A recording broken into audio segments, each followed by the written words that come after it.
याद है कुछ सालों पहले जब एक रात 8 बजे अचानक से वक्त बदल गए, जज्बात बदल गए। कितने टाइम तक हमें एटीएम के बाहर लंबी लंबी कतारों में खड़ा होना पड़ा, नोट्स बदलने के लिए बैंक्स के चक्कर लगाने पड़े क्योंकि 500 और 1000 के नोट्स बंद हो गए थे।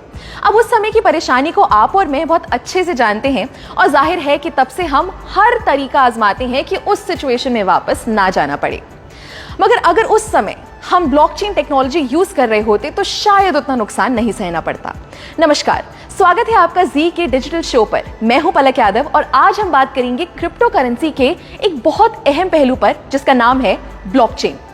अब क्रिप्टो तो हम समझ गए, मगर ये सवाल आपके मन में जरूर आया होगा कि आखिर जितनी भी क्रिप्टो से होने वाली ट्रांजैक्शंस हैं उनका रिकॉर्ड कैसे रखा जाता है या उन्हें सिक्योर कैसे किया जाता है, या जो हमने क्रिप्टो के डिसेंट्रलाइज्ड होने की पिछले वीडियो में बात की थी, आखिर वो कैसे पॉसिबल है। इस सब का एक ही जवाब है ब्लॉकचेन।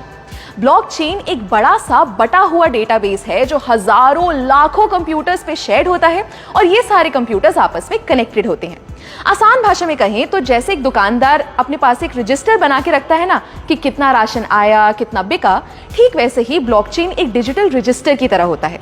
अब वैसे तो ब्लॉकचेन का कई सेक्टर्स में इस्तेमाल हो सकता है, मगर ये हाल ही में सबसे ज्यादा पॉपुलर हुआ क्रिप्टो करेंसी से होने वाली ट्रांजैक्शंस के लिए।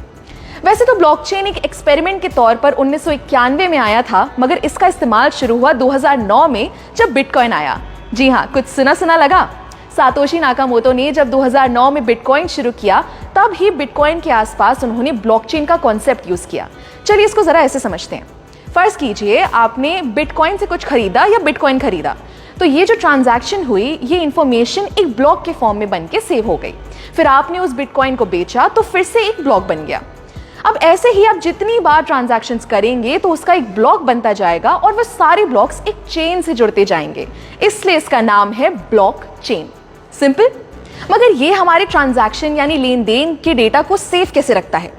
हर एक ब्लॉक की अपनी एक आइडेंटिटी होती है। जैसे आप और मेरा फिंगरप्रिंट कभी सेम नहीं हो सकता, वैसे ही हर ब्लॉक को एक की मिलती है जो उसकी अपनी होती है और सबसे अलग होती है।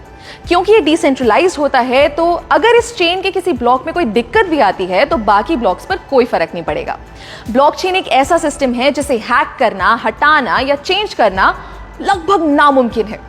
दोस्तों, मानो या ना मानो, ब्लॉकचेन का फ्यूचर बहुत बड़ा है और इसका इस्तेमाल लगभग हर जगह शुरू होने का टाइम दूर नहीं है, क्योंकि इसके बहुत से फायदे हैं। जैसे नंबर 1, क्योंकि डिस्ट्रीब्यूटेड है और इसमें स्टोर्ड जानकारी किसी लाइब्रेरी या सरकारी दफ्तर की तरह एक जगह नहीं रखी जाती।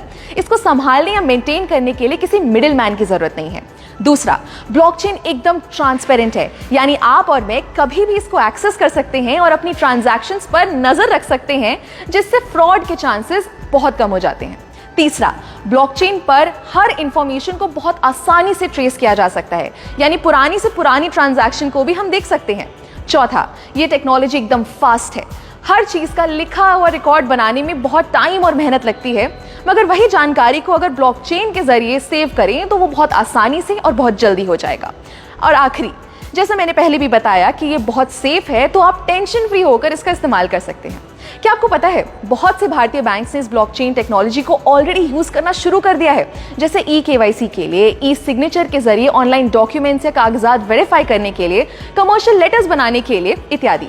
हमारी प्लानिंग कमीशन यानी नीति आयोग ने भी ब्लॉकचेन पर व्हाइट पेपर पब्लिश कर दिया है, जिसमें ई गवर्नेंस को लेकर इसके इस्तेमाल की बात की गई है। एक मजे की बात बताऊं, 2010 में पहली बार फ्लोरिडा के एक आदमी ने 10,000 बिटकॉइन से 2 पिज्जा खरीदे थे, और आज एक बिटकॉइन की अगर कीमत लगभग 15 लाख रुपए है, तो अनुमान लगाइए 10,000 बिटकॉइंस की कीमत क्या होगी। ऐसे ही आपको क्रिप्टो की दुनिया की मजेदार बातें बताते